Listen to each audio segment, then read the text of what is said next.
Today, Dee and I will be installing RIPP Gen2 Supercharge kit for a Jeep JK. Before you begin your install, there's a few things you want to do first. Read through your instructions front to back and familiarize yourself with the install process. If your Jeep has been previously tuned, revert the tunes back to stock. Once you have, you take your Diablo programmer, save that stock tune into your programmer, then email that file to RIPP Mods. To store your stock tune onto your programmer, plug into the OBD2 port and install one of the programmed tunes. When you do that, it will save your stock tune to the device. Once it's on the device, we'll load that to the computer, email it to RIPP, and they'll use that profile to create your new supercharged tune. Once the stock profile is saved to your programmer, go to diablosports.com, click on the Support tab, go down to Downloads, and enter your vehicle's information.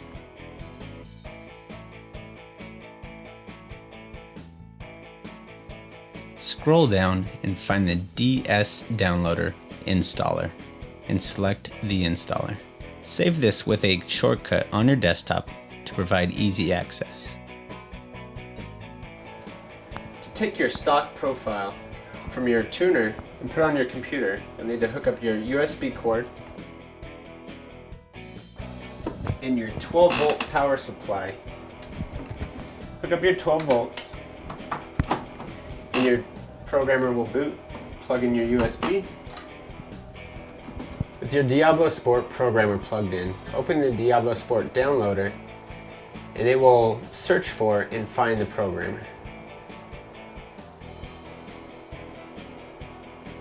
Hit continue.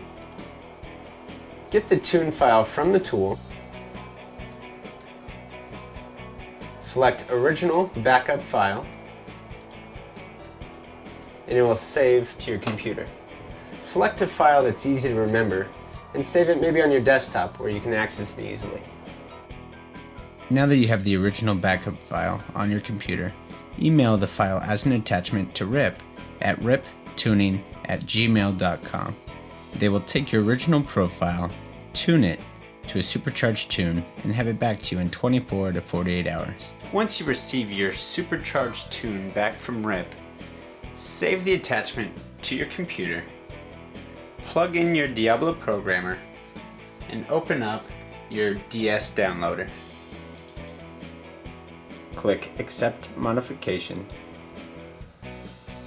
and the downloader will find your programmer. Click Close to continue and select Send Tune File to Tool. Select your supercharged tune and select Open. Browse for the original backup file yourself, click OK, and select your original backup file and hit Open. Custom tune uploaded successful. Click OK, and you can now unplug your programmer.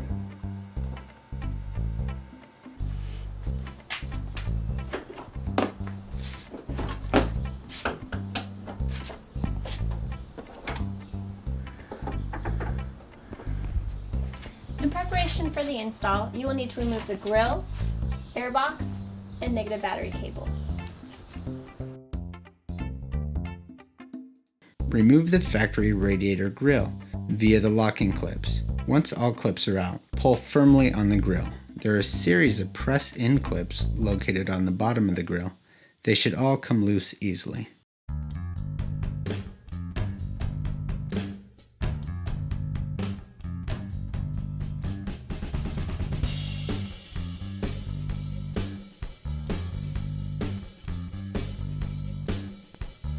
Take extra care when removing your air temp sensor from your stock air hose, not to damage or break it.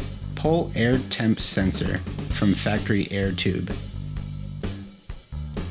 Remove airbox from the vehicle.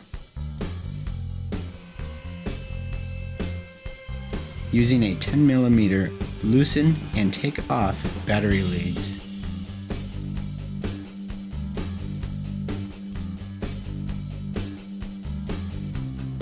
Now we're going to replace our old spark plugs with a new lower temperature spark plug. You'll need to gap the plugs using the gapping tool to .032 spacing. These spark plugs will be provided in the kit. Apply anti-seize to new spark plugs. When pulling spark plug wires off, they will be sealed and in some cases glued in place. The integrity of the wire should be checked prior to reinstallation. Remove old spark plugs. Clean area of dirt and grime before removal. Reinstall new plugs. Careful not to extend your ratchet too far to avoid cracking the spark plugs. Now drain the coolant using the drain plug on the bottom left corner of the radiator. Approximately half a gallon should do. Now that the coolant is drained, we're going to cut back the heater hose 3 inches, remove the hose clamps, and reroute the heater hose above the oil cap and leave this heater hose in its stock position.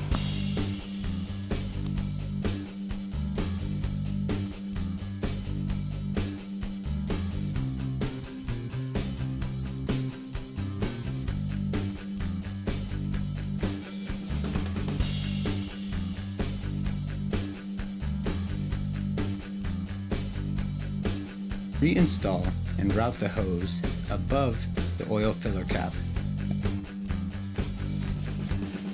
Now that we're done with the heater line, we're going to remove the upper intake plenum. To start, we'll need to remove the map sensor. There's a red locking clip here you'll need to slide back to be able to depress the center and unplug your map sensor. To remove the map sensor, rotate it towards the firewall and lift it out. This is going to be replaced later with the new map sensor provided in your kit.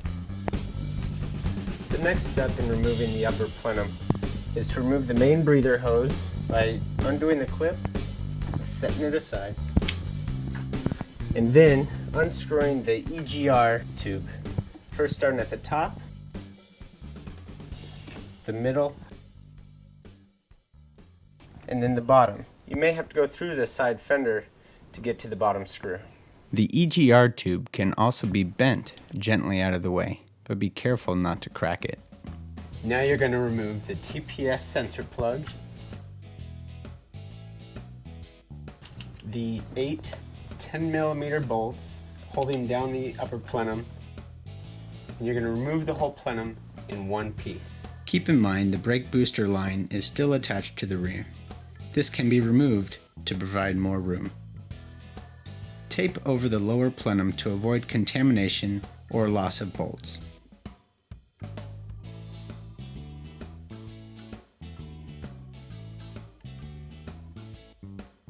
Once the plenum is out, it exposes the fuel rail and 6 primary injectors. Lift on the red locking tab and then unplug the injector. Remove the wiring harness from the fuel rail and then remove the 4 10mm bolts holding the fuel rail down. Now lift the fuel rail and injectors up from the intake. Flip the fuel rail over to access the injectors. Now remove the injector clip, the injectors, and the injector O-rings, which will likely stay in the fuel rail. When removing the injector clip, keep in mind that it may launch itself. Be prepared to keep an eye on it. This is less likely to happen if you pry the clip slowly and with control.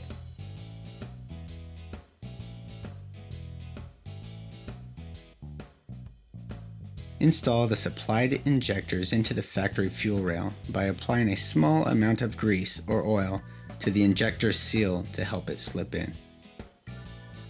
Press it firmly into place until you are sure it has hit bottom. Reinstall the locking clips removed from the old injectors.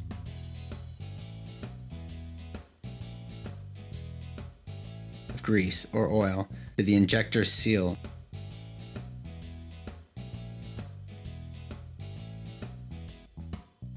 Now that the fuel injectors are installed and the clips are on, we'll put the fuel rail back into the intake.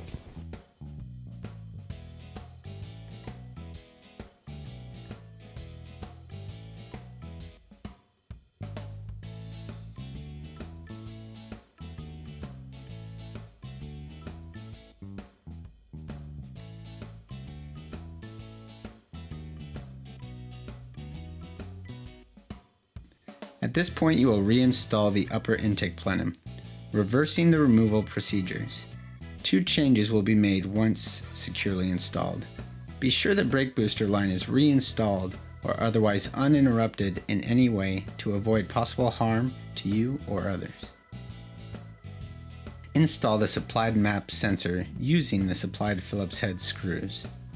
This replaces the factory unit.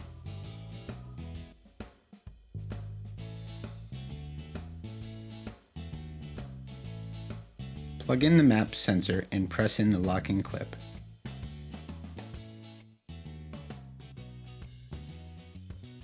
Plug in TPS sensor and press in the locking clip. Reinstall the EGR tube. Start by placing the lowest most part of the tube in place first. Use a small amount of anti-seize or grease to help the lower hardware rethread. Now we're going to install the pressure control valve in the crankcase breather tube. You may want to grease the valve a little bit to get it in easier, and it's installed with the smaller end of the valve facing downward into the intake.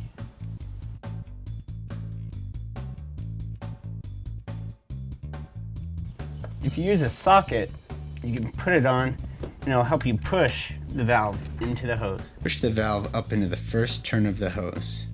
Replace the hose and reinstall the clamp.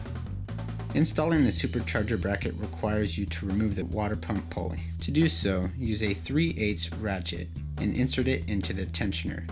Pull up with the ratchet to create more tension and remove the bolts on the water pump pulley. Next, press down on the tensioner and remove the belt. Remove the factory water pump pulley. Note the holes where the brackets will be mounted, here, here, and here. Clean the threads prior to installing the bracket. When installing your supercharger, the pulley side faces the engine block while the air intake faces the radiator. To save a step, we have pre-installed the cast aluminum air filter housing. However, be careful not to rest the assembly on the sensor located on the passenger side of the radiator.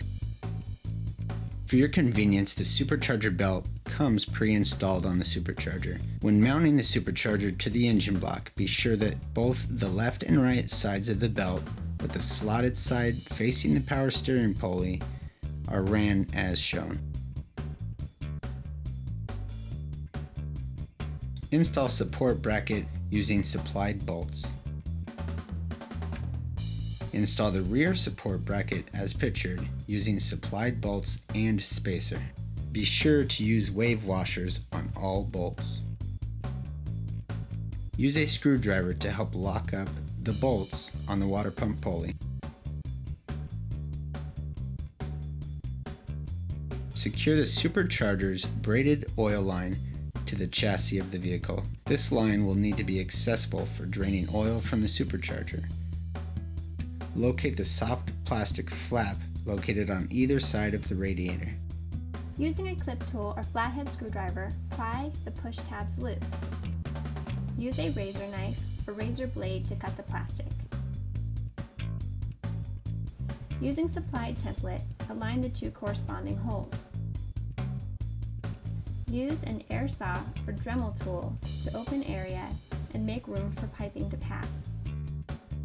For a cleaner look, use a file to clean sharp edges or plastic.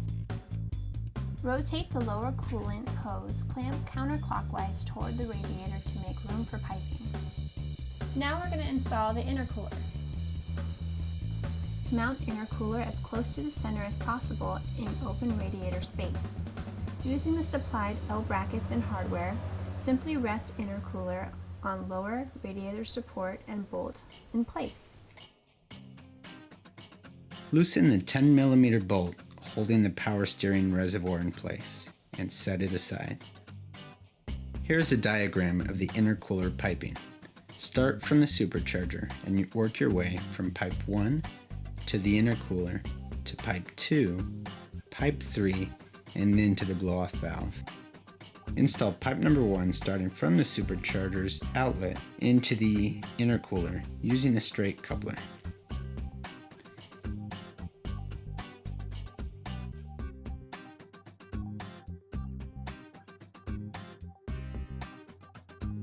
Install the straight coupler and pipe 2 on the outlet of the intercooler.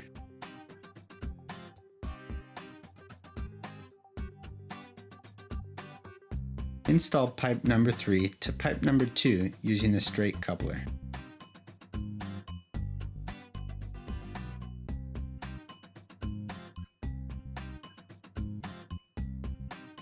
Install pipe 4 with a blow-off valve.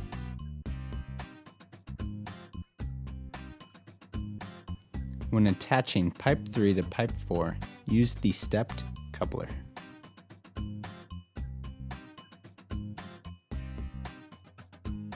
Using the 45-degree angle coupler, attach pipe 4 to the throttle body. Once you are certain the pipes do not interfere with the belt or any other moving parts, start tightening the clamp. For a cleaner look, install the clamps in the same direction. Install the previously removed air temp sensor into the pre-installed grommet in tube 4 and plug in the air temp sensor. Locate the main vacuum line leading to the evap valve behind the throttle body. Cut the vacuum line and install the supplied T-fitting.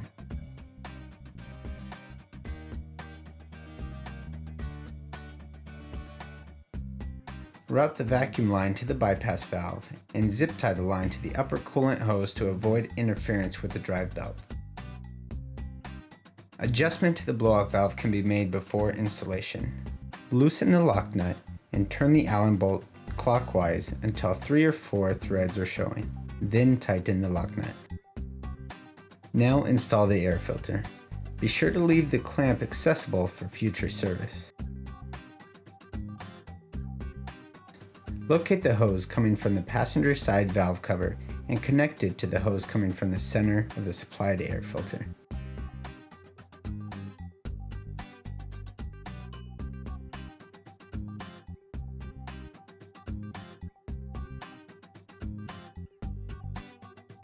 Install the supplied supercharger gear case vent. This is a very important step.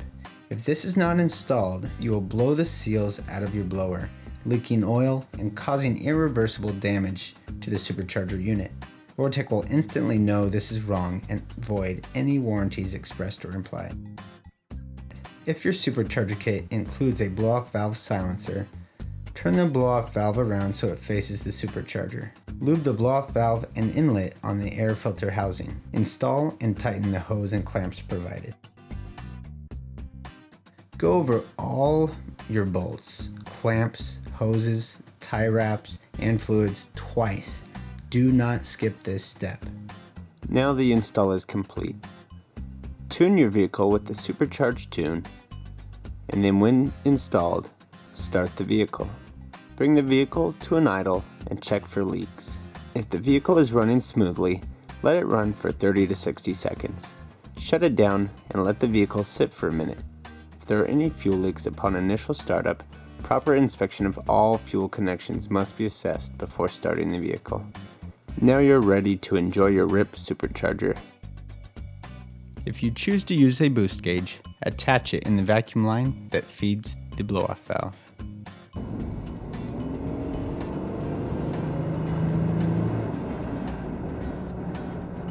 Now we are going to start and run the vehicle.